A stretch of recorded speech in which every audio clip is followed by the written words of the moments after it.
choose in your life to become a musician, then conductor? Tell us. That's a very interesting question. While first of all, thank you for your invitation. You are very kind. I'm very happy to be here. I was never with Andrea and in Rovereto. Maybe we are going to do in the future some projects, but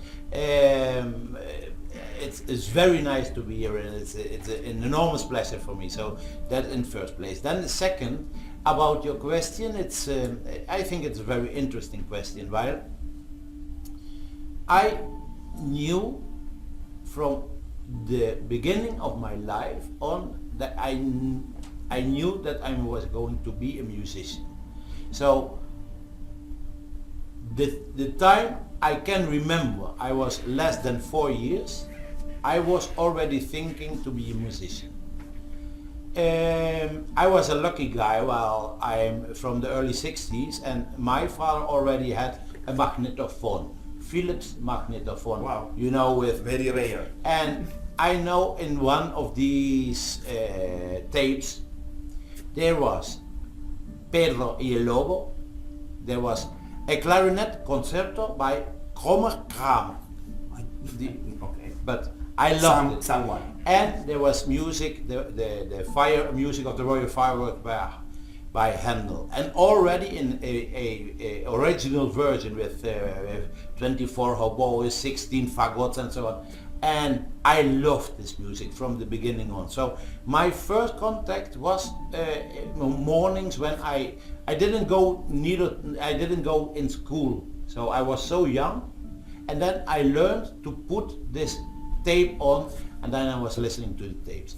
And then my father, he saw that I was trying to write music down, so I was trying to compose. And that was about my father. I think he has this first sketches of what I was trying to write down music.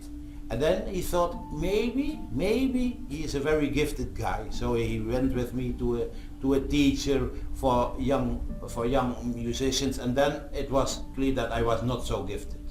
I was not so gifted.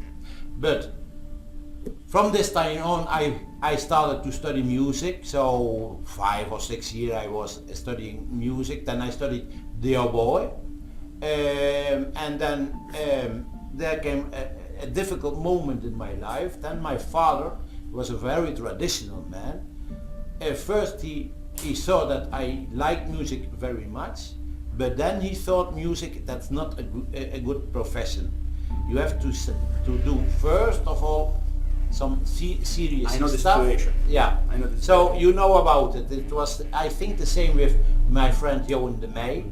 We studied first another career. Yeah. So for example, teaching. I am a teacher also, and I was a very young teacher. And then I went to the Conservatory of Music, where I was studying hautboy, and that took not so long. Well, then I had the opportunity to do the entrance exam in the orchestral direction class with two conductors, two teachers. One was the conductor of the Amsterdam Philharmonic Orchestra, Anton Kersjes, and the other was a conductor of contemporary music, assisted by Bruno Maderna. He was the assistant of Bruno Maderna, and when Bruno Maderna died, so young, he didn't have time to finish Satyricon, his opera, and then my teacher conducted the